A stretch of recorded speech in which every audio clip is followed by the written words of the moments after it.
Alors, comme vous le savez très bien, je suis musulman, mais je viens de découvrir une nouvelle religion ici au Burkina Faso et le prophète a réussi à me convertir dans cette religion. Donc aujourd'hui, on va parler de cette religion qui vient d'arriver, qui est en train de se propager partout en Afrique. Le prophète commençait à faire le tour des télévisions ici au Burkina Faso. Et lorsque je suis arrivé, j'ai tout fait pour le rencontrer et on a discuté, rediscuté et il a réussi à me convaincre et me convertir dans cette religion. C'est ce prophète qui est mon invité aujourd'hui parce qu'après avoir été converti dans cette religion, je lui ai dit, prophète, je vous demande vraiment de venir partager cette religion.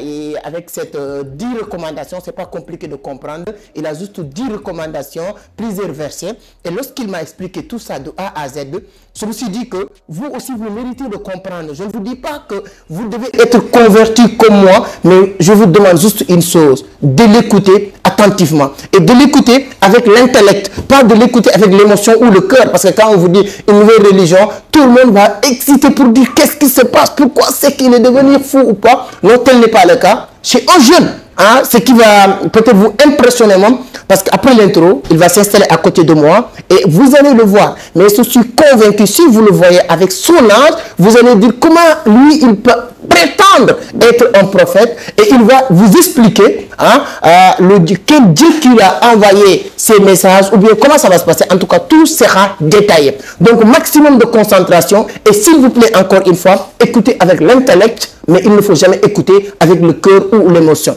Moi, je viens d'intégrer cette religion. Vous savez, il y a plusieurs religions, l'islam, le christianisme, il y a le soudaïsme, bouddhisme, etc. Et tous ces disciples commencent à être convertis dans notre religion parce que je fais partie maintenant de cette religion. Mais tous ces détails-là, ça va être juste après l'intro.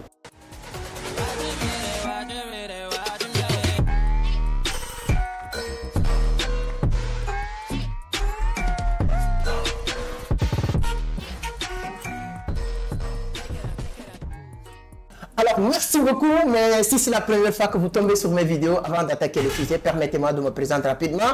Je m'appelle Amadou Seck, fondateur de Vision d'Afrique, initiateur du club Entreprendre Autrement. Ici, on parle de business, d'investissement, de l'entrepreneuriat, mais surtout de la crypto-monnaie. De temps en temps, on parle maintenant peut-être de la religion, parce que je fais partie d'une nouvelle religion. Le prophète vient d'arriver. Donc, avant même de lui donner la parole, de se présenter et tout ça, on a notre prière, j'adore. Donc, je vais vous laisser faire cette prière. Moi, je vais dire Amen avec toute l'équipe qui est en train de regarder. Et ensuite, on va attaquer le sujet. Vous allez vous présenter et vous allez nous parler de cette religion que tu as compté vraiment convertir toute la jeunesse africaine et le monde entier déjà. D'accord. On va commencer par lever la main et on dit, ô Dieu de la SAP, pardonne à tous ceux qui ne savent pas s'habiller. Amen. Pardonne à tous ceux qui s'habillent en contrefaçon. Amen. Pardonne à tous ceux qui ne savent pas faire l'harmonie et le mariage des couleurs. Amen. Car nous sommes les descendants de Papa Wamba Zul, Sungu Wamba Diopene, Kikumba, le vieux Zangé, le vieux Molokai, le Grouya, le maître de l'école. Alors nous continuerons à pratiquer notre art avec grande énergie, Amen. Volonté et savoir-faire. Vive la SAP dans votre cœur. Amen, amen. Vous avez commencé à comprendre. Ouais. Donc, prophète, merci d'avoir accepté cette invitation. Non. Vous êtes avec la communauté Entreprendre Autrement, le monde entier en train de nous regarder actuellement. Oui. Donc, je vais vous laisser vous présenter à votre manière de le faire. Et ensuite, on va parler de cette religion que tu es en train de propager un peu partout à travers le monde. À présent, vous regardez le chef suprême de l'état-major de l'armée vestimentaire, pionnier de la sapologie au Burkina Faso, le seul sapeur ayant reçu le pouvoir de juger, de condamner et de détruire tous les terroristes vestimentaires, et le seul sapeur ayant reçu la mission de coloniser le peuple sapéforme et de les guider vers le royaume des couleurs qui est quoi? La société des ambianceurs et des personnes élégantes. Je réponds au nom du prophète de la SAP, chef suprême de l'état-major. Chef suprême de l'état-major de la SAP. Oui, de l'armée vestimentaire, pas de la SAP, parce que la SAP est une société qui est vraiment hiérarchisée et il y a tout ce que vous voyez dans la société actuelle, dans la sapologie. Par exemple, nous avons des députés, des maires, il y a tout ce qu'il y a dans la société en sapologie également. Actuellement. Et voilà. Vous êtes le prophète, vous avez reçu aussi les recommandations et tout ça. On a 10 recommandations si je ne me trompe pas. Oui, effectivement. Nous avons 10 commandements. 10 commandements. Voilà, parce que je vous dis que la SAP est bizarre, mais ce n'est pas du hasard. Tout est structuré et tout est dans l'ordre du jour. Pourquoi je vous dis ça? Parce que la SAP, c'est comme la société dans laquelle nous vivons. C'est un état d'esprit. Voilà, nous sommes plongés dans un état d'esprit qui est difficile à comprendre. Par exemple, nous avons les 10 commandements comme les chrétiens. Les chrétiens ont 10 commandements, à savoir je crois en Dieu, je crois au Fils, etc. La SAP aussi, c'est comme ça. La SAP, comme les 10 commandements de la SAP, nous avons le premier commandement qui nous dit que tu s'appuieras sur terre pour les hommes ainsi que dans le ciel pour ton Dieu créateur. Le deuxième commandement nous dit que tu materas les non-connaisseurs pour ne pas qu'ils meurent aveugles sans connaître la tendance, sa pâle, sa ptoriale, sa péritique, sa frontale. Le troisième commandement nous dit que tu honoreras la SAP en tout lieu. Le quatrième commandement nous dit que connaître la règle de 3 car les voies de la sapologie sont impénétrables à tout sapeur ne connaissant pas la règle de 3. Le cinquième commandement nous dit que tu adopteras une hygiène corporelle et vestimentaire très rigoureuse. Je continue, mais je vais...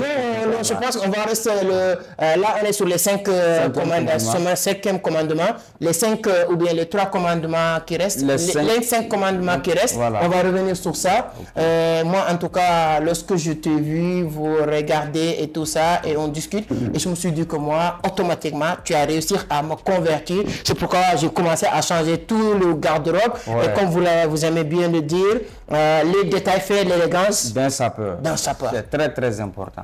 Si je vois que tout est dans l'ordre du jour, dans ce que vous avez porté, c'est très classe et très respectable parce qu'il faut se responsabiliser. Pourquoi j'ai dit ça? Parce que les gens de la société nous jugent en fonction de notre apparence et lorsque tu es mal habillé, on ne te considère pas. Mais étant bien habillé, tu imposes forcément le respect parce que l'habit est le passeport biométrique étiqueté sur le corps. C'est très très important et j'adore.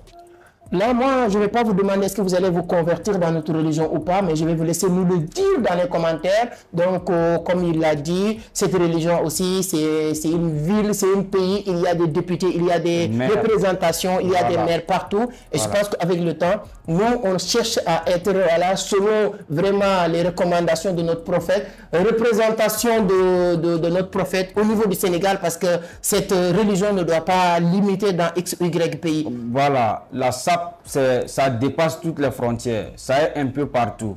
Voilà, c'est pourquoi on a décidé, moi avec mes généraux vestimentaires, de placer chaque élément qui va coloniser son milieu. Par exemple, vous êtes au Sénégal, vous devez être un ambassadeur de la mode, un généraux vestimentaire qui va coloniser, non, un général vestimentaire plutôt, qui va coloniser le peuple sapéphore du Sénégal, par exemple. Voilà, votre mission, votre nom désormais, c'est le gouverneur de la SAP. Lorsque vous allez arriver au Sénégal, vous allez être le gouverneur, c'est vous qui devez coordonner toutes les missions vestimentaires au Sénégal.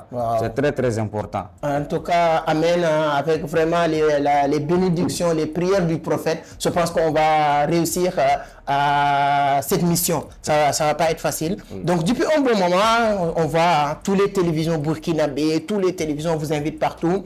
Et ils sont impressionnés de voir cette nouvelle religion, ou bien quelles sont leurs appréciations par rapport à cette religion qui est en train de te propager, parce que je vois sur TikTok, tu es très très bien suivi sur les réseaux sociaux et on t'invite partout. Quelle est leur appréciation? Bon, la SAP, comme je vous l'ai dit, ça existe depuis très longtemps, mais l'art n'était pas aussi développé. Voilà, parce que je vous dis que chaque chose en son temps, et nous sommes au temps du prophète de la SAP. Les temps sont révolus, le prophète est là, c'est pourquoi je dis toujours dans ma citation qui est quoi? La SAP sans élégance n'est que perte de temps. Moi, je conseille la jeunesse à adopter une hygiène corporelle et vestimentaire très rigoureuse, à aller en fonction de leurs moyens. Lorsque tu n'as pas assez d'argent, il faut s'habiller en fonction de tes moyens, de sorte à être classe. Parce que ce n'est pas nécessaire de payer des vêtements coûteux. Lorsque tu vas porter, ça ne part pas avec toi. Parce qu'il faut d'abord maîtriser sa morphologie. Et lorsqu'on maîtrise sa morphologie, on n'a pas besoin de s'habiller cher pour être élégant. Mais dans les années 50, vers la naissance de la sapologie, on voyait les sapeurs comme ceux qui portaient des vêtements très très coûteux. Même, tu peux voir, le vêtement est coûteux, mais ce n'est pas joli. Mais nous, l'heure du prophète, c'est quoi? Habillez-vous en fonction de vos moyens. Donc, depuis que j'ai appris à la population comment s'habiller en fonction de ses moyens, tout le monde a commencé à adhérer. Parce que c'est ma mission, coloniser le peuple sapéphore, les non-connaisseurs, afin qu'ils adhèrent, afin qu'ils fassent partie de la communauté du prophète de la SAP. Donc c'est bien vu, ils sont juste impressionnés. Parce qu'ils ne savent pas qu'il y a quelqu'un qui maîtrise la SAP jusqu'à ce point. Bon, en perdre la tête, parce que souvent les gens pensent que je suis fou. Moi-même souvent je m'étonne, je me dis que je suis fou souvent, parce que quand je regarde mes vidéos, je vois que c'est anormal. Non, c'est du haut niveau. Ouais. C'est haut niveau. Ouais. C'est pourquoi vraiment le nom prophète n'est pas petit. Donc je pense que ce qui est en train de nous regarder depuis le début jusqu'à maintenant, vous avez compris le message, c'est hyper important. On n'est pas en train de jouer avec les religions, mais c'est une manière de dire, manière de parler pour faire comprendre que vraiment la SAP est important dans la vie. Surtout, nous, dans cette communauté, tout le monde est entrepreneur. Quelle est l'utilité? Je sais que le SAP est important pour tout le monde, mais surtout les entrepreneurs. Si vous avez un conseil à donner, les entrepreneurs qui nous suivent un peu partout dans le monde, qui doivent comprendre l'importance de leur image. Bon, d'abord, avant de venir sur le côté entrepreneur, il faut savoir que on ne peut être sapeur sans entreprendre. On ne peut être sapeur sans travailler. On ne peut être sapeur sans avoir l'amour du travail, parce que le travail, aujourd'hui, le travail demain, parce que le travail garantit notre avenir. Voilà, donc lorsqu'on travaille, on peut avoir les moyens de s'acheter les costumes, les habits, les chaussures qu'on veut. Parce que sans travailler, on ne peut pas avoir l'argent, et sans argent, on ne peut pas se saper. D'abord, un sapeur doit travailler. Et maintenant, les entrepreneurs, il faut soigner son apparence. Pourquoi? Parce que notre apparence représente 70% de notre personnalité. C'est notre carte d'identité. Notre apparence est notre carte d'identité. Quand on voit une personne, on ne le juge pas en fonction de son cœur. On le juge en fonction de son accoutrement, de son habillement. Alors, étant un entrepreneur, c'est très important d'être présentable, d'être soigné, d'être classe. Ça impose encore plus le respect, et les gens vont penser que tu as atteint un niveau, même si tu n'as pas atteint ce niveau, donc tu auras forcément le respect. C'est hyper important.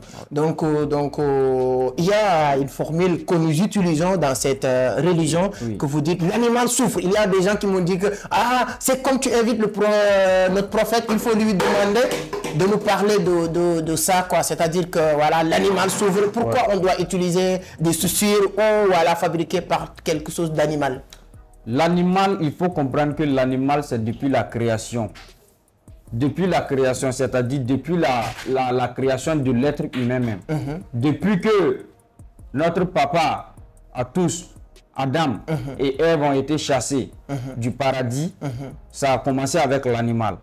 Parce qu'après avoir mangé la pomme, Dieu dit, et il est dit même dans Genèse 3, verset 21, que l'Éternel Dieu fit à Adam et à sa femme des habits en peau et il les a revêtis. Il n'a pas dit des habits en tissu, il n'a pas dit des habits en paille, il n'a pas dit...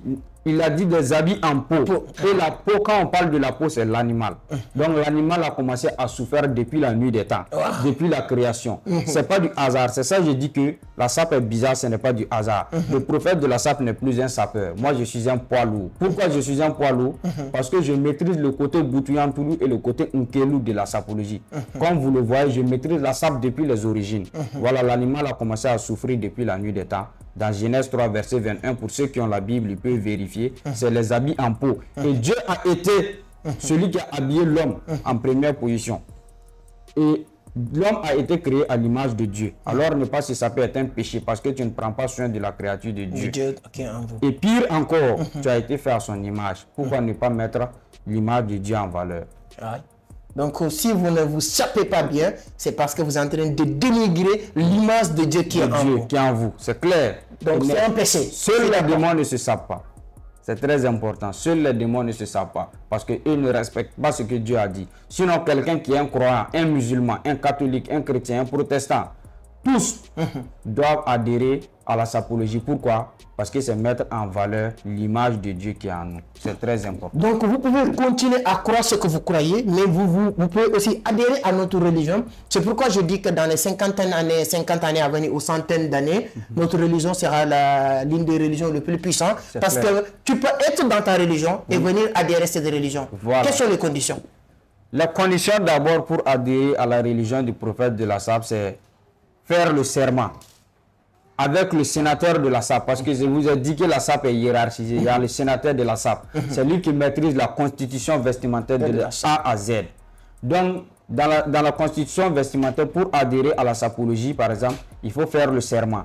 Le serment, c'est quoi? C'est de jurer, d'accepter, de respecter les lois et les constitutions vestimentaires. Et nous, les sapeurs, pour prendre serment, nous disons: ni a cha balonde sophrologie bokale machangale warabana na kitoko ozolo kamu dingani ni Congo lingala ya yebe. Je jure de me saper en tout temps et en tout lieu et de faire souffrir l'animal en colonisant les non-connaisseurs de la sapologie. En tout cas, ça mérite des applaudissements. Je pense que vous qui êtes en train de regarder depuis lors, vous êtes en train de comprendre ces religions est faite pour tout le monde et je pense que vous aussi, vous allez être convertis comme moi dans cette religion qui va coloniser, je dirais pas, comment vous le dites même, de la peuple, le peuple sapeur, les non-connaisseurs. Parce que comme le deuxième commandement de la SAP nous dit, tu materas les ngaya, les non-connaisseurs, pour ne pas qu'ils meurent aveugles. Ces derniers-là ne doivent pas mourir aveugles sans connaître la SAP. Même s'ils refusent d'accepter la SAP, ils doivent au moins connaître la SAP. C'est une obligation. Le devoir du sapeur, c'est de faire connaître la SAP aux non-connaisseurs. C'est très important car la vie est belle en couleur. Exactement. C'est clair. Et c'est très bien. Amadou Ampateba, cette philosophe africaine avait dit, sénégalais avait dit, ce qui fait la beauté d'un tapis, c'est la diversification de ses couleurs. Donc pour revenir de ce que vous venez de dire, ce n'est pas vraiment du tout hasard ce que vous êtes en train de dire. Ouais. Donc il y a des gens peut-être qui voulaient comprendre aussi les 5 recommandations qui restent. Voilà, si on était au cinquième commandement, comme 6e commandement de la sapologie, bien paraître en tout temps et en tout lieu. Le 7e commandement nous dit que tu feras rimer les couleurs telles des vers pour créer de l'amboutocratie partout où tu passeras. Le 8e commandement qui est très important nous dit que quoi? Tu enseigneras cette philosophie aux générations futures. C'est comme je vous le disais, il faudrait qu'ils connaissent forcément la SAP. Donc, ça, c'est déjà une mission qu'on va accomplir. Voilà, tu dois faire connaître cette philosophie aux générations futures. Le 9e commandement nous dit que tu respecteras les préceptes et civilités et tu respecteras les anciens. Parce que c'est très très important de connaître l'origine, de respecter tes dévanciers, ceux qui ont commencé la SAP avant toi. Et le 10e commandement nous dit que quoi? Par tes prières et tes 10 commandements, toi, sapeleur, colonisera le peuple sapé fort. Amen. En tout cas, on est très content. Et ça, il est en train juste de vous citer les titres de ces commandements ou commandements.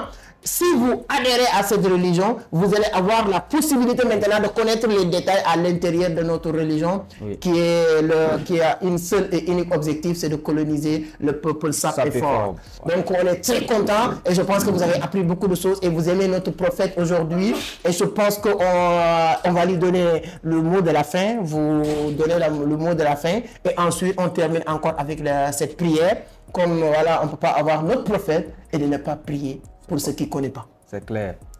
Bon, le message de fin que le prophète de la SAP donne, c'est que quoi? C'est toujours la même. La SAP est bizarre, mais ce n'est pas du hasard. Nous maîtrisons notre domaine, nous savons ce que nous faisons. Voilà. Et un sapeur est un artiste. Et un artiste doit vivre de son art. C'est très très important. Voilà. Donc, pour tous ceux qui aiment la sapologie, qui sont amoureux de la sapologie, c'est d'abord pour adhérer au clan même du prophète de la SAP, c'est de payer un costume chez le prophète de la SAP. Ça, c'est très très important. C'est très important. Et même si tu adhères et que tu payes le costume ailleurs, tu n'es pas sapeur. Ouais. Il faut que le prophète vraiment regarde, est-ce que ce costume que tu as payé, c'est ce qu'il faut payer. Voilà. Donc, nous, c'est exactement ce que nous avons fait avant d'adhérer sur cette religion et on a aimé, adoré et je pense que c'est quelque chose qui va apporter beaucoup de choses et l'élégance en tout cas c'est important dans la vie. Oui, c'est important. Pourquoi? Il faut que je parle d'un monsieur qui est très très important dans notre mouvement de la sapologie, qui est qui? Le roi de la SAP, Mohamed Sané V6. Lui c'est le roi de la SAP. J'ai reçu une couronne de sa part parce que c'est un sapeur poids lourd qui maîtrise aussi la SAP. Voilà, qui est en train de coloniser le peuple sapéphobe depuis la province de la Kossi. Donc c'est très très important que je parle de lui, ainsi que de mon manager qui est le docteur de la SAP. Parce que comme je vous l'ai dit, la SAP c'est une hiérarchie. Lorsque vous venez à l'école de la sapologie pour vous faire former par le prophète de la SAP, vous devez automatiquement tomber malade. Et lorsque vous serez malade, on va vous envoyer chez mon manager qui est le docteur de la SAP. Chez le docteur de la SAP, lui, il va vous prescrire des comprimés vestimentaires afin que vous ne mourrez pas de constipation vestimentaire. Alors, vous irez voir le pharmacien de la SAP. Lorsque vous serez chez le pharmacien de la SAP va vous donner ces comprimés-là. Et une fois avoir avalé ces comprimés vestimentaires, c'est la fin. Vous serez désormais un sapeur et plus jamais vous ne mourrez sans connaître la SAP. C'est très très important.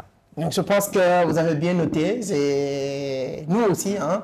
Donc, comme on est novices dedans, donc toujours on est en train d'apprendre. Et je pense que vous aussi, vous avez aimé cette interview avec le prophète. Maximum de commentaires, voilà, s'il te plaît, cette vidéo mérite vraiment 1 million de vies. Hein? Vraiment, on a besoin de coloniser le monde. Ouais. Je ne dirais pas le Sénégal ni le Burkina Faso, mais le monde entier. C'est très important que vous nous aidez à propager cette religion partout dans le monde. Likez, partagez, commentez. Les gens qui vont suivre du Burkina Faso, du Mali, du Sénégal, États-Unis, France, qui veulent contacter le prophète, quel est le numéro de téléphone WhatsApp du prophète? Comme actuellement, tout le monde est connecté sur WhatsApp. Quel est le numéro de téléphone du prophète? Le numéro du prophète, c'est le 00226 00226 71 42 62 54. On peut répéter encore. On va mettre sur la... On va écrire comme ça, mais on peut répéter encore. 71. Voilà, plus 226 d'abord, voilà. Après 71. 42. 62. 54. Ça, c'est le numéro WhatsApp du prophète. Pour ceux et celles aussi qui sont partout dans le monde, qui sont dans les... Parce que notre religion aussi, on fait du business. Ceux qui sont dans le monde, qui veulent vendre leur costard, qui veulent vendre des trucs élégants. Vous ne pouvez pas le vendre facilement sans passer par le prophète, partout dans le monde. Parce que dans notre religion maintenant, on accepte selon le style vestimentaire de notre prophète. Allez sur sa page TikTok, je vais mettre le lien sur la barre de description. Vous allez voir ce qu'on est en train de dire, ce n'est pas du tout hasard. C'est quelqu'un qui maîtrise les règles, les codes, tous les détails de la SAP. Donc, qu'est-ce qu'il vous faut? Si vous voulez vendre, les gens, oui, on fait du business. Ceux qui sont aux États-Unis, qui sont en France, Canada, et vous voulez installer une grande entreprise de costumes ou bien de trucs vestimentaires partout en Afrique, le numéro de prophète, c'est le numéro qu'il vous faut. Donc, contactez prophète, on sera là pour trouver un moyen pour travailler avec vous. Donc, merci beaucoup encore une fois. Moi, je suis très content de partager ces moments avec lui et avec vous. Donc, on se donne rendez-vous très bientôt sur une autre vidéo. Comme vous le savez très bien, nos contenus tournent autour du business, d'investissement, de l'entrepreneuriat, particulièrement la crypto-monnaie. Donc, si les thématiques vous intéressent, vous pouvez vous abonner, activer les notifications pour ne pas rater aucune de nos prochaines vidéos. Et en même temps, à chaque fois qu'on a une opportunité de parler des choses qui peuvent être utiles, intéressantes, on le fera aussi, ça ne fait rien. Donc, on va finir avec encore cette prière. Ô Dieu de la SAP, ô Dieu de la SAP, pardonne à tous ceux qui s'habillent en contrefaçon. Pardon à tous ceux qui s'habillent en contrefaçon. Pardonne à tous ceux qui ne savent pas faire l'harmonie et le mariage des couleurs. Pardon à tous ceux qui ne savent pas faire l'harmonie et le mariage des couleurs. Car la SAP est un art. Et nous continuerons à pratiquer notre art avec grande énergie. Volonté et savoir-faire. Vive la SAP dans votre cœur. Amen. Merci. Merci beaucoup les amis. Merci. À la prochaine. Ciao.